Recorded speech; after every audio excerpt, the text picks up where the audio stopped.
pockets or folds in our wallets. It flows by the billions from government agencies that have mastered the craft of making it, empowering consumers and confounding counterfeiters. The result of time-honored technology, painstaking artistry, and precision automation. Now, money on Modern Marvels.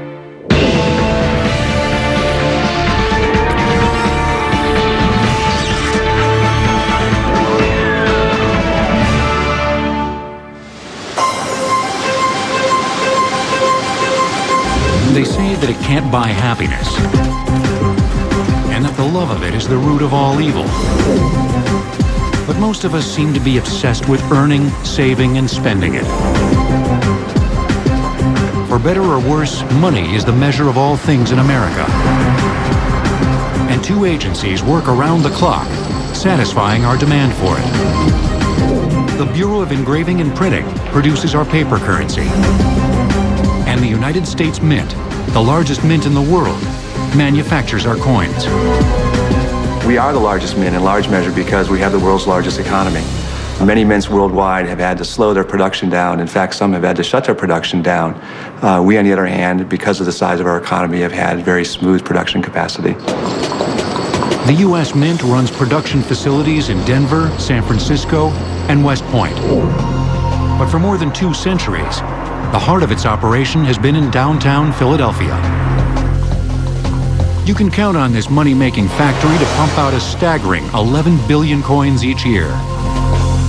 On an average day, we make over 30 million coins. About half of them are pennies, and the rest are split between nickels, dimes, and quarters.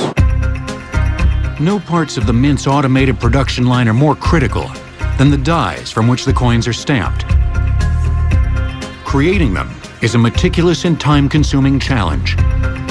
The process begins with drawings crafted by the Mint staff of sculptor engravers. Today, we do it all on computers, and every image is drawn separately, scanned into the computer. The lettering and all the text is generated separately, and we can move it around, increase the size, reduce the size, change the size of the image if the image is too large. You know, just kind of tweak it to the point where we never could tweak it before. The approved drawing is the basis for an oversized model, sculpted first in clay, then plaster. Sculpting and enlargement enables the artists to include a greater degree of fine detail. This is the reverse of the 2006 Nevada State Quarter. I'm putting in the final touches now, and I'm using a tool now to put some straight edges on some of these rays of the sun. They need the little cleanup after the casting. Sometimes there's little pieces that mar the edge. We have a very thin parameter of relief that we can work on in something like this. This is an 8-inch blank, and I think our maximum relief is around 80 thousandths of an inch, and that's the highest point. A crucial step ahead requires a significantly harder replica of the plaster model. So workers craft a rubber mold that they can then use to make an epoxy copy. With the brush, we're trying to be sure we don't trap any air bubbles in the detail on the rubber mold, and we'll leave this sit overnight just at air temperature. It'll be hard to the touch in about 6 hours, and it'll take about 18 hours before it's fully cured and we can separate it tomorrow morning. The resulting epoxy model is hard enough to withstand the rigors of this machine. The Janvier reducing lathes first arrived from France in 1906, and they're still going strong. They transfer the contours of the large models with minute precision to the heads of coin-sized steel cylinders. What's going on here is this stylus is actually riding on the surface of the hard epoxy model. And as it moves in and out, this arm also moves in and out, causing this cutter to move in and out and actually trace the image into the steel. This machine is completely mechanical in that there's no computer assistance at all. It's all done through electrical relays, leather belts, and screws and cone drives. Transferring the features of the model to what's called the reduction hub takes as long as 12 hours and requires several repetitions. When the hub is ready, It's used to craft the master die. The master die will be a reverse image of the hub, with recessed rather than raised features. This crucial step allows no margin for error.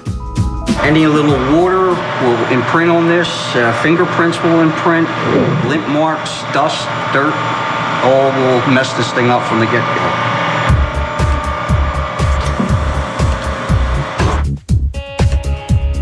In the die press, the reduction hub is positioned on top of a steel cylinder with a cone-shaped head. The two are precisely aligned with a centering ring. A press descends, flattening the cylinder against the hub. The cylinder's coned end prevents the cylinder from absorbing all the tonnage at one instant and allows its metal to flow in and around the hub's relief. There's still some touch-up work to do, and duplicates for use on the production line will have to be made. But what emerges is the stuff that coins are made of. And the end result is a brand new master die. The process of creating a master die may be slow and methodical, but the coin production it empowers blurs by at a lightning pace. It begins with prefabricated metal strips coiled into rolls 1,500 feet long. The coils are fed into a machine that punches out round discs called blanks. The blanks for pennies come ready-made from the mint supplier. After blanking, all the blanks go through a furnace where they're heat-treated to soften the metal. We have hard metal to get good sharp blanks, but then we need to soften the metal to be able to strike our coins. Next, machines wash the blanks to improve the coin's final appearance. And after other machines dry them, they flow into a device called an upsetting mill. The machine raises a rim around the blank's edge that will be higher than the coin's relief, protecting the design. A horizontal wheel with a grooved edge rotates near a curved section of steel with a corresponding groove. The blank spins into the channel, which grows progressively narrower. When the channel becomes narrower than the blank itself, the blank flattens at its edge. That raised edge or rimming helps preform the blank so that when it goes into the press and it's actually struck into a coin, we get better fill, better appearance of the overall coin. Finally, conveyors whisk the blanks to the coining presses, and their close encounter with the master working dies. Each press can stamp out 750 coins per minute. Our coins are struck using two dies that are installed in the stamping presses. One makes the heads or the obverse, one makes the tails or the reverse. One is stationary and that's called the anvil, one moves and that's called the hammer. The blank comes in between, the one die moves and strikes the blank in between that die and the other die, creating the impression of the coin on both sides at the same time. To ensure that nothing's gone wrong anywhere on the production line, inspectors scrutinize the newly stamped coins. It would be an impossible task to inspect each and every coin. What our operators do is they sample ones that are collected in a trap or a reservoir just outside the press. When they're satisfied that it meets our quality standards, they release the trap, and those coins that are made at a similar time period then flow on through the process to be counted and bagged.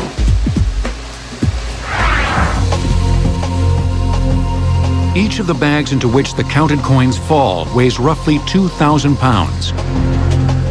Ready for shipment to the Federal Reserve. This efficient production process would have no doubt amazed the founding father, largely responsible for the mint's founding. When Thomas Jefferson became America's first Secretary of State in 1789, the new nation's monetary system floundered in chaos. No unified form of currency existed. The individual colonies circulated a wide variety of bills and coins. And that was only part of the problem. As the country expanded and we had foreign colonialists coming here from France and Britain and Spain and Portugal and Germany, their currency was oftentimes used as a form of commerce. And it was a mess because every colony had its own exchange rate. So Jefferson really came to understand how over the long term the country just could not conduct its business, and it could not conduct its economy with this kind of a system. He advocated the creation of a decimal coinage system in the United States and the creation of a mint. America's first Secretary of the Treasury, Alexander Hamilton, shared Jefferson's passion to reform the nation's currency. But the two political rivals, constantly at odds, disagreed about what form that currency should take. Hamilton believed in banknotes. Jefferson believed in coinage. So it's not surprising in 1792, when the Mint Act was signed, that coins were placed under the Secretary of State, where Thomas Jefferson was secretary. The first mint was established and produced coins and not notes. And that is important in terms of the history of the country. Notes didn't really start to enter circulation until much later. The U.S. Mint was erected on the site of an abandoned brewery in Philadelphia, then the nation's capital. Production commenced in 1793. President Washington lived only a few blocks from the first mint, and it is thought that perhaps Martha Washington donated some of her silver to the Philadelphia mints for some of the first production. While we don't have any documentation on that, we do know that some of the first copper that was used was from Paul Revere's manufacturing company, and it was used in some of the first coins. In the old days, there were no clay models. The engravers would actually work directly in the steel. This is what they generally looked like. And what they would do is they would transfer the drawing to this round image. They'd use an ink. And then they'd begin cutting and carving, cutting and carving, cutting and carving, shaping and forming, shaping. And this whole process, I mean, you can see, just look at the detail on this. It's just absolutely amazing. It could take up to 6 months. In our early days, all the coins were made by hand, and they would take the metal and they would form it into strips using a rolling machine to get the desired thickness or gauge. Once they had the strip, each blank was hand punched from that strip to create a blank. And the blank was then taken to a screw press, placed on top of one die, another die would be positioned above it, and the screw press would be cranked down in order to stamp or impress the image into that metal. And in that method, it took them 3 years to make the first 1,000,000 coins for our nation. The mint's slow pace irritated Congress, as it failed to meet production demands. More tumultuous times lay ahead, especially when a chance discovery in a remote riverbed triggered events destined to rewrite the mint's history. The first United States coin bearing the likeness of an African American was the Booker T. Washington Memorial Half Dollar. It was minted from 1946 to 1951. Money will return on Modern Marvels. We now return to money on Modern Marvels. In 1999, the United States Mint gave the quarter a new look. George Washington still adorns the face, but you can never be sure which of the United States might be emblazoned on the reverse. Every 10 weeks until 2008, the Mint will roll out a new quarter honoring a different state in the order that it joined the Union. 140 million Americans are caught up in collecting the coins, and the Mint continues hammering them out by the ton to keep pace with demand. In the early 19th century, the people's demand for federal coinage was no hobby. The economic health of their growing nation hinged on the Mint's ability to power a practical system of exchange. But the Mint's production still lagged. In the 1820s, the nation's first gold rush complicated its coinage predicament. After prospectors struck it rich in the mountains of Georgia and the Carolinas, they had a wealth of gold dust, but no efficient way to convert it to coins. You could ship it all the way back to Philadelphia, where it was melted into coins and sent back, but this process took some 6 months. So you were forced oftentimes, as a miner or merchant or whatever, to use the gold dust. A Georgia gunsmith named Templeton Reed had a better idea. He built his own mint, then bought the miner's gold dust and made his own coins. Under the United States Constitution, only the federal government had the authority to make money. But he was the first of some 40 different individual and private coiners who made coins to feel the need for a medium of exchange in these gold rush areas when the government failed to do so. In 1838, Congress finally took action, opening mint branches in North Carolina, Georgia, and Louisiana. It made a lot of sense for the United States government to actually establish mints in those locations. That would be, I think, in some ways, the equivalent of shortening the supply chain, is the terminology that we use today, is going to the source of your metal. The precedent was set.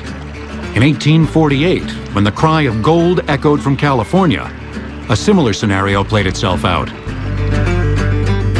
Entrepreneurs in San Francisco opened private mints to convert the miners' treasure into coins. 5 years later, the government moved in, absorbed the facilities, and established a branch of the U.S. Mint still in operation today. In the late 1850s, subsequent gold and silver strikes spawned more branches. Nevada's Comstock lode triggered the creation of the Carson City Mint. And the Pikes Peak Gold Rush in Colorado gave rise to the Mint in Denver. In the meantime, the Mint in Philadelphia had moved to a bigger building, and its equipment now hissed with the power of steam. By 1860, it was pumping out 28 million coins every year. As the government-controlled coinage was gaining strength, the nation's paper currency, controlled by the private sector, was flaunting its weaknesses. Confusion reigned as 1,600 different banks were circulating 7,000 varieties of bills. The further you got away from those issuing banks, they traded at a discount to face value because of the inconvenience of having to go take them back to that bank. And then once you got a certain distance away, they weren't worth anything. No one would accept them because they didn't know what the creditworthiness of that bank was. You never really knew what the real value of a Tennessee note would be in Virginia. And in fact, you would never know if a Richmond note would be even acceptable in Baltimore. So those kinds of problems really meant that we needed to have a centralized point of issuing currency. A catastrophic conflict finally compelled change. In the 1860s, Congress had realized that they needed some way to finance the Civil War. And one of the things they did was to authorize the Secretary of the Treasury to print a paper currency, which was a demand non-interest-bearing note. And in fact, it was called a demand note. The Treasury began production in 1861. Workers operated machinery primitive by today's standards. But the basics of their technique were so sound that they're still being emulated. First, printers applied ink to a metal die. The ink filled the tiny recessed lines and dots of the engraved image, which was carved in reverse. Subsequent steps removed the excess ink from the die's surface. I'm going to take a piece of what they call crinoline or crinoline, and what you want to do here is just barely go over the surface, and it's going to take the heaviest part of the excess of that ink away. After covering his hand in talcum powder, the printer then buffed away whatever traces of ink remained. As you can see, I'm not actually taking the ink out of the engraving, it's just polishing the surface. So if you notice, all of the ink that's left is in the engraving. The rest of it's on my hand. The inked die was then ready for the press that would print the banknote. The Treasury's earliest models were known as spider presses because of their long radial handles. They employed a method of printing called intaglio. And intaglio basically means beneath the surface. It is where you press the image into the substrate, in this case the paper.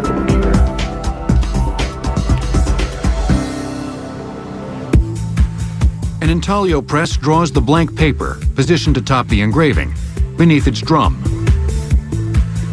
This forces the paper into the die's finely recessed lines to absorb the ink. The resulting banknote features a subtle three-dimensional effect.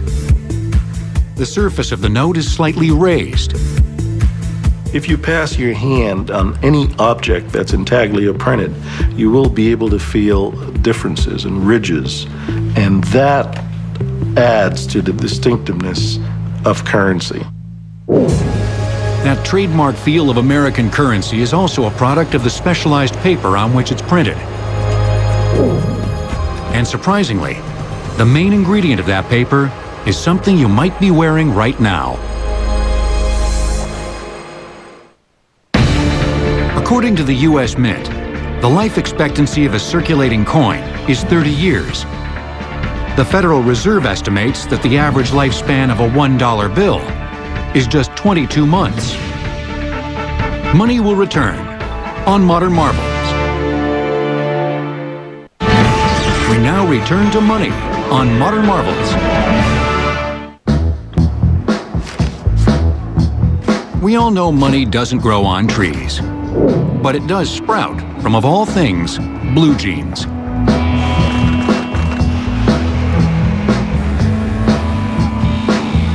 The discarded scraps from the denim garment manufacturing process are sold by the ton to make the cotton-based paper on which United States currency is printed. This is the facility hungrily buying and stockpiling it. Crane & Company in Dalton, Massachusetts. Since 1879, this family-owned firm has produced all the specialized paper used to make American banknotes. There's no getting around the fact that the paper in a banknote is much of the mass. It's at least 90% of all the material there. So it's like the crust in a pizza.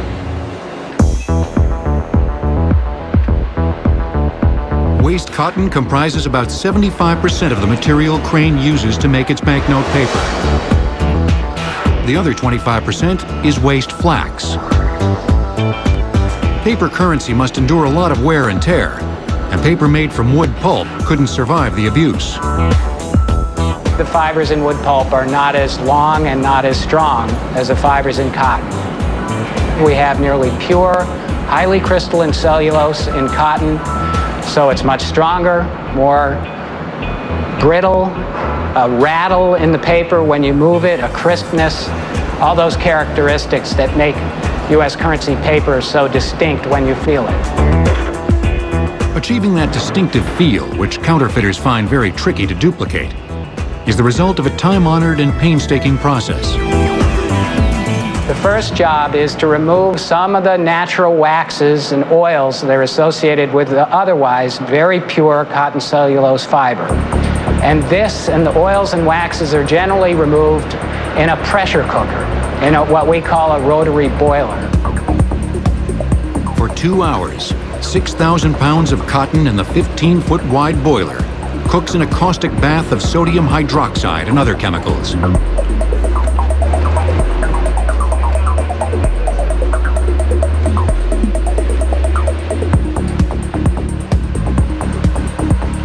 A conveyor then dumps the steaming shreds into a pulper that breaks down the cotton into smaller fibers. At the same time, water washes away the caustic chemicals still lingering in the material. Another conveyor advances the cotton pulp toward additional washing stages. This is the final washing stage here. This material will be transferred along this conveyor up into our bleaching stage. We'll take this and we'll make it a whiter material than what it actually is now. After the bleaching process, we remove the water from the pulp. Not 100% dry, but sufficient so that we can stack it on skids and move it around from one place to another. And that's what we stockpile. Several of the ensuing steps are secret and can't be filmed because they involve adding critical anti-counterfeiting features. Crane will mix red and blue security fibers into the pulp, which will become randomly distributed throughout the paper. It will embed a security thread denoting the bill's value at a precise position within the note. Crane will also incorporate a watermark that varies by denomination. a faint image mirroring the portrait on the bill. The watermark process begins with a pair of bronze dies used to impress a 3D image on a wire mesh.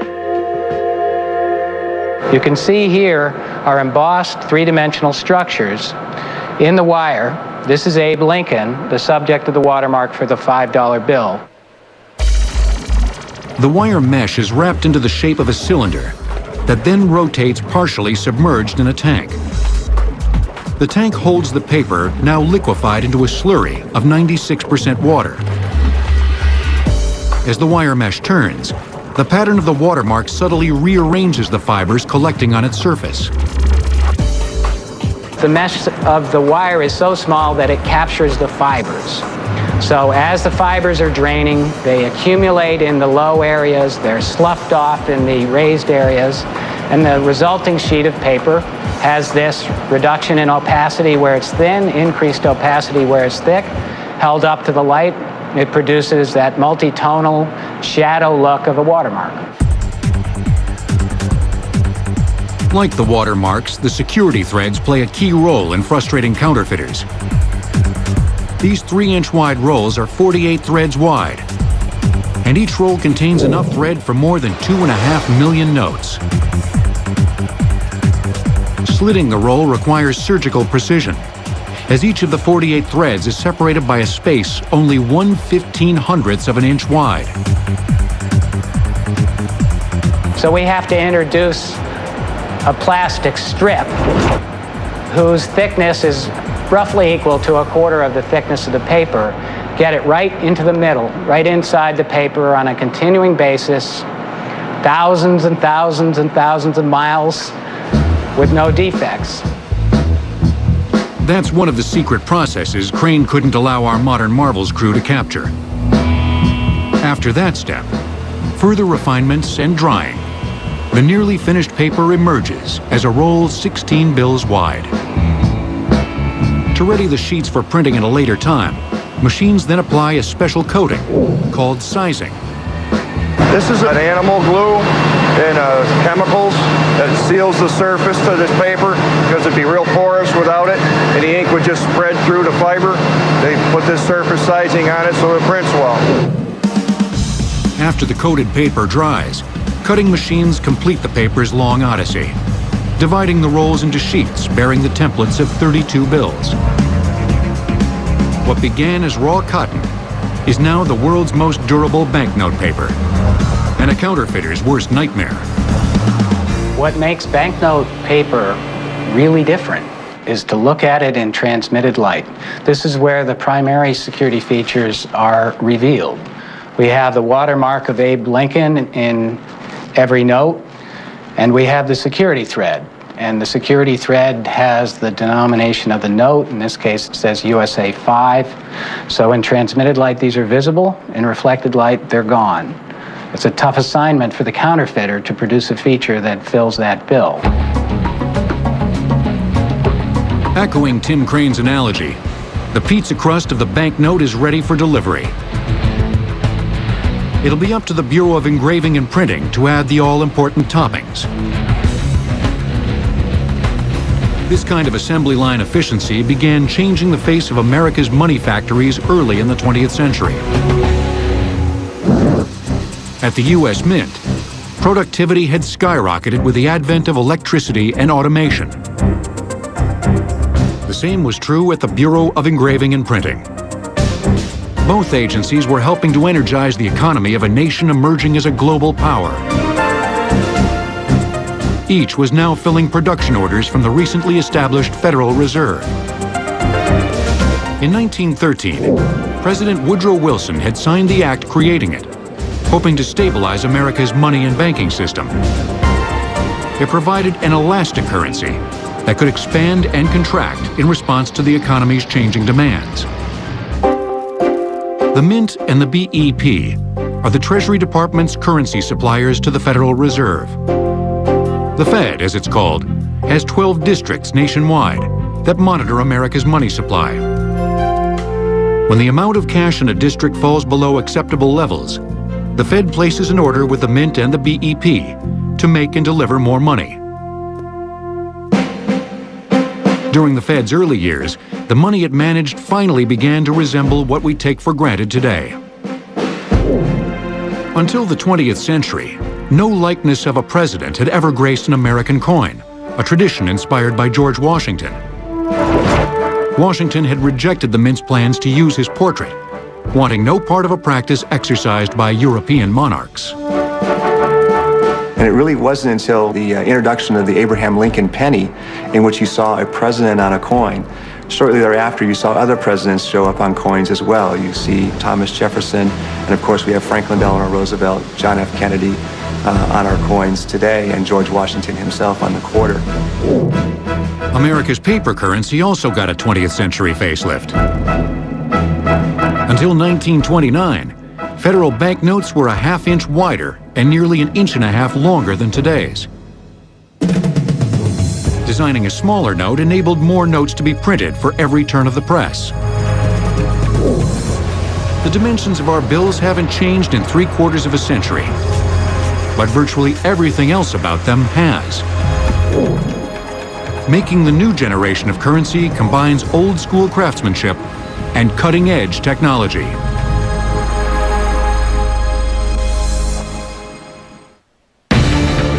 A new American banknote can be folded forward and backward at least 4,000 times before it tears.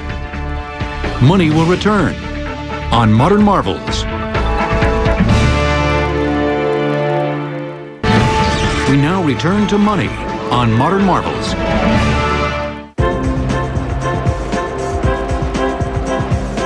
Some of us might have doubts about how wisely the American government spends money, but you can be certain it's well equipped to create it.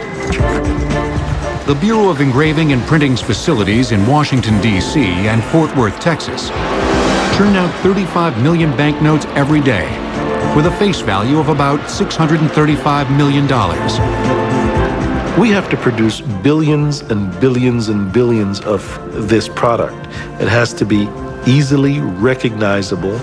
It has to be consistent billions and billions of times, but it also has to be exceedingly difficult for someone else to produce.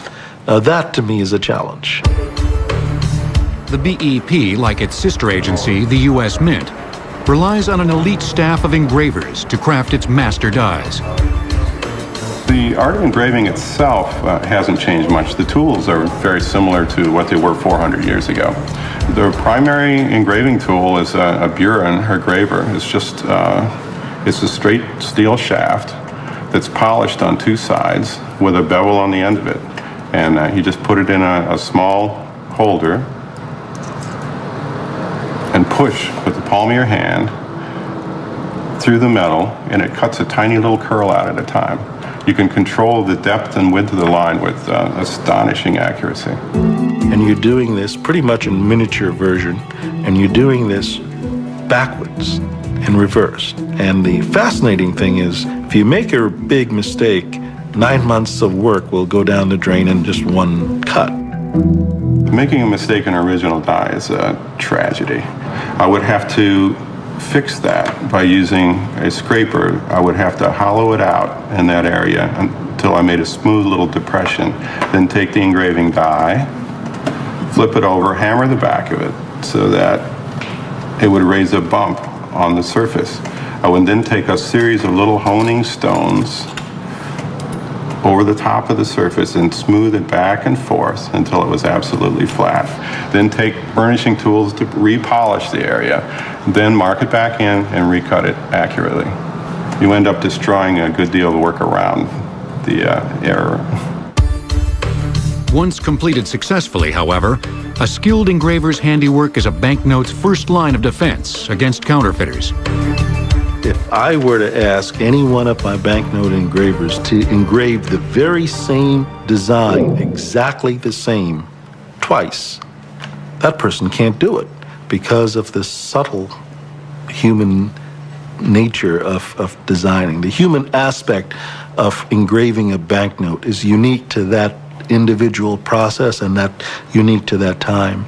That exacting, detailed 19th century craftsmanship is the cornerstone of how we build our counterfeiting deterrent strategy. The uniquely etched master dies are duplicated in plastic to craft the intaglio press's 32 sheet plates. They're welded together in individual rows, 8-door row. One row is welded, they're inspected again, checked to make sure it's the right size, and then it goes to the second row, and we do that, so we'll end up with 4 of these rows. And then it comes time to put it together. Then it's one long weld, and we put all 4 of them together, and you can see on the back, you can see where it's welded. Each one was welded individually first, and then welded 3 times across to make 4 rows. After a plate maker coats the plastic plates in chromium, the engravers inspect them. Then the plates are secured to the presses. But we're not quite ready to fire them up. Before the intaglio printing begins, some denominations of the blank 32 subject sheets are offset printed. The process adds subtle colors, symbols of freedom, and microprinting, forming a new layer of complexity to foil counterfeiters. Let's take a look inside the massive printer that applies the offset hues and images. The simultan press. The ink is applied from the rollers onto the plates. The image is then transferred to the blanket cylinder. The paper comes between the 2 blanket cylinders, being the face and back, printing both sides simultaneously. This is the feeder end of the simultan press. This is where we put our offset images on it. The paper is fed down the elongated feed board, down into the 3 front lays, and this is where it actually goes into the printing units to print both sides at the same time. We're running the orange ink, the green ink, and the blue ink, and right now I'm about to put the green ink in the inkwell. We refill the ink fountains approximately every 4 hours, which is the equivalent of about 30,000 printed sheets. During offset printing, vigilant pressmen keep a close eye on quality. We will extract a sheet during the running of the press and bring them over to the AutoSmart scanner and read all the color swatches for ink density. He's looking at the orange and the green, and he also reviews his blue. We have to monitor that very closely. Our tolerance and standards for our currency production is very, very tight, so we have to monitor it constantly. Precision and attention to detail are equally vital during the intaglio printing. An old process with a new look. The concept of intaglio printing remains the same. It's just that we take advantage of modern technology to deliver that concept in a quicker, faster, more economical way. The intaglio presses can print as many as 10,000 of the 32 note sheets every hour, but only one side at a time. They churn out the reverse sides first. This is a sheet that has been removed from the back intaglio press, and the pressman will examine the sheet for various flaws that occur during the process. They'll examine all sides, even both the side that's unprinted and also the printed side. The printed sheets are set aside to air dry for 3 days. Then the front sides are printed. After another 3 days of drying, the paper is cut in half into 16 note sheets. Then, during a process called overprinting, a letterpress adds 3 crucial final touches. These are the sheets that are coming out of the delivery of the currency overprinting machine. They now have the serial numbers on them, the unique Federal Reserve seal, and also the Treasury seal. Next, the now fully printed sheets are cut into 2 note units, and then into single bills. All that's left is to band 100 notes together at a time, have an examiner give them a quick once-over, and bundle them together for shipment to the Fed. As the Bureau of Engraving and Printing continues to write the book on creating money, another facility has become just as adept at destroying it.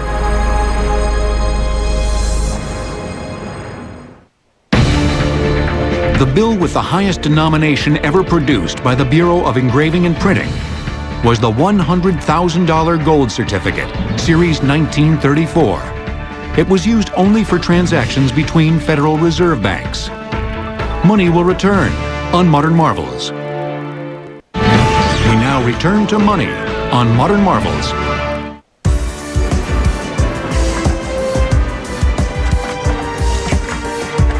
If you like the new look of American currency over the past several years, don't get too used to it. To stay a step ahead of the counterfeiters, government officials have decided that the Bureau of Engraving and Printing will produce a redesigned banknote every 7 to 10 years. But no matter how often and how much we change our money, it'll never be safe from the copycats. There is no such thing as a counterfeit-proof note.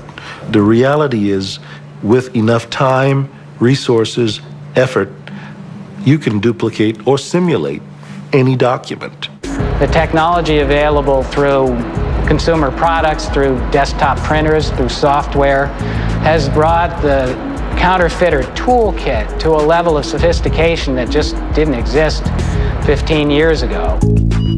All you need is a finger. One finger, you push a button and a color copier, and you've got a simulated counterfeit note. Since 1865, the United States Secret Service has sought out counterfeit cash and arrested offenders. In recent years, its agents have confronted a bold new threat: counterfeit $100 bills of such high quality that they're called super notes. Investigators determined that the super notes are printed on cotton fiber paper, using the same kind of intaglio presses operating at the BEP. The bills were finally traced to a government-financed facility in North Korea. Super notes elevated the level of counterfeiting beyond the reach of anything those of us in the business of anti-counterfeit technology thought we'd have to confront: state-sponsored counterfeiting. If a counterfeiter has state resources, that's difficult. There isn't anything that we believe we can do from a design perspective to address state resources. The American government hopes to shut down the North Korean operation through diplomacy and international law enforcement. Most Americans could never tell the difference between a super note and the real thing. But the fakes are spotted with relative ease at the 12 branches of the Federal Reserve Bank. Authentic currency contains covert features that super notes lack, and the Fed's high-speed processing equipment automatically detects the difference. It's all part of the Federal Reserve's duty to manage the flood of newly printed and circulating currency shipped to its branches. The New York branch processes over 13 million notes every day. All the while, its shredders do the dirty work, destroying 4 million unfit bills daily. The shreds hurtle to a disposal area, where they're compressed into small blocks. Some experts believe we'll someday be able to trash all our currency, as electronic alternatives offer the promise of a cashless society. Today, you see much more readily the acceptance of credit cards and debit cards for low-value transactions. Toll booths, laundromats.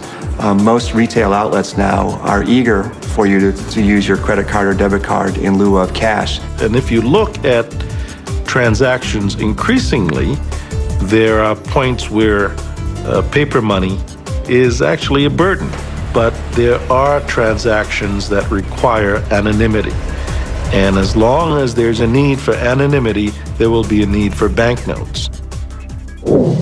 If currency and coins stand the test of time, it won't be just because we want to avoid leaving an electronic signature. Our money expresses our national identity and our cultural character. Coins will always be around in large measure because they represent something very important about a country.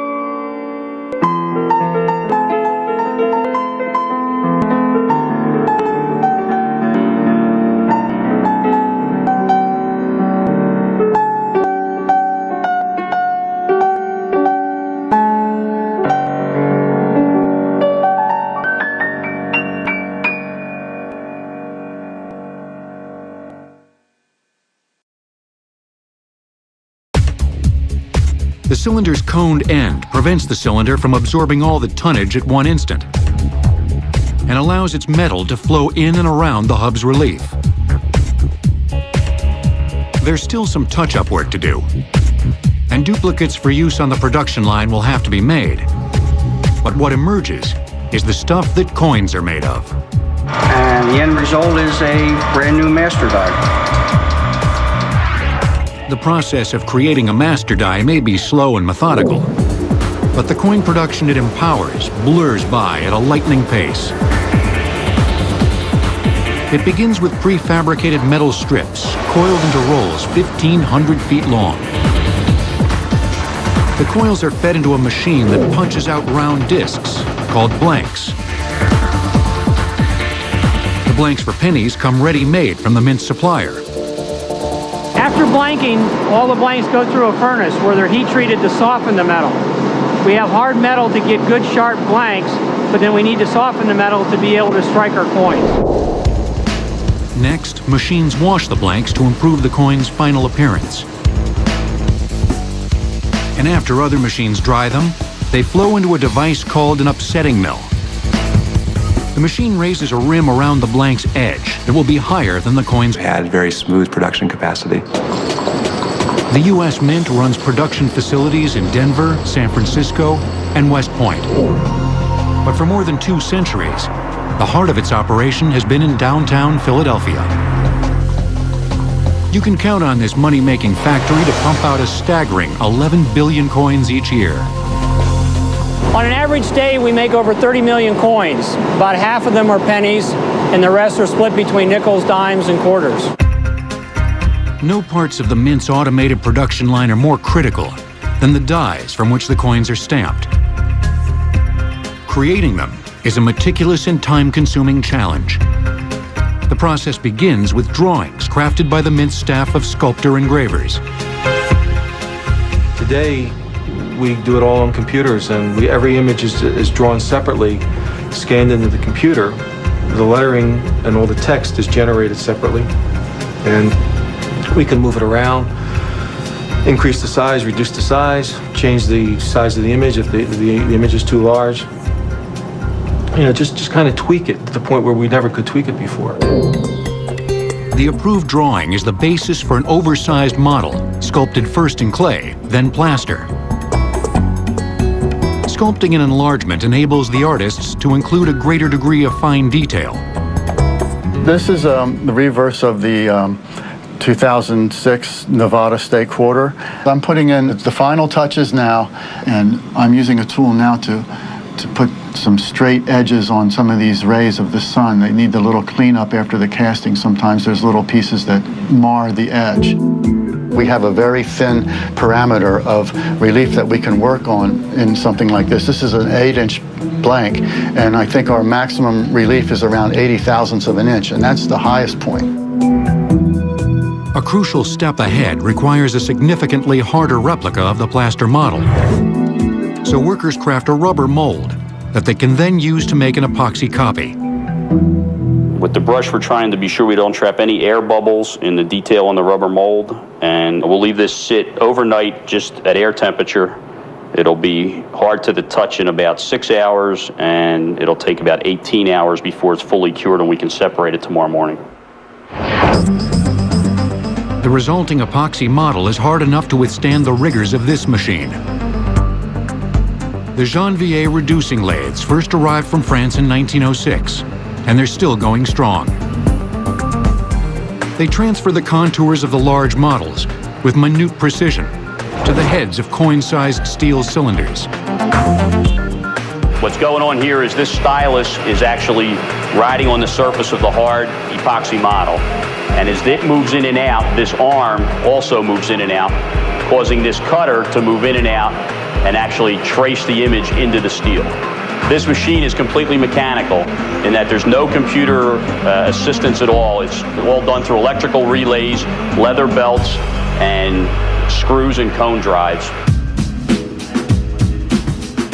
Transferring the features of the model to what's called the reduction hub takes as long as 12 hours and requires several repetitions. When the hub is ready, it's used to craft the master die, The master die will be a reverse image of the hub, with recessed rather than raised features. This crucial step allows no margin for error. Any little water will imprint on this, fingerprints will imprint, lint marks, dust, dirt, all will mess this thing up from the get-go.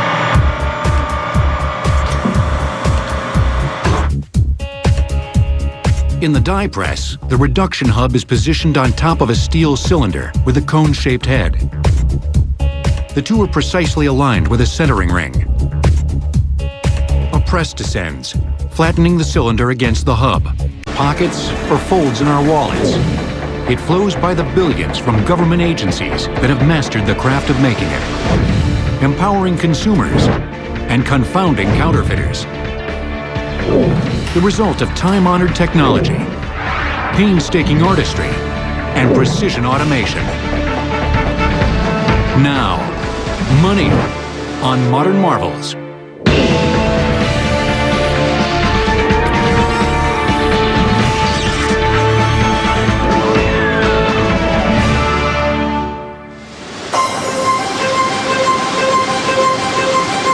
They say that it can't buy happiness, and that the love of it is the root of all evil. But most of us seem to be obsessed with earning, saving, and spending it. For better or worse, money is the measure of all things in America. And two agencies work around the clock, satisfying our demand for it. The Bureau of Engraving and Printing produces our paper currency. And the United States Mint, the largest mint in the world, manufactures our coins. We are the largest mint in large measure because we have the world's largest economy. Many mints worldwide have had to slow their production down. In fact, some have had to shut their production down.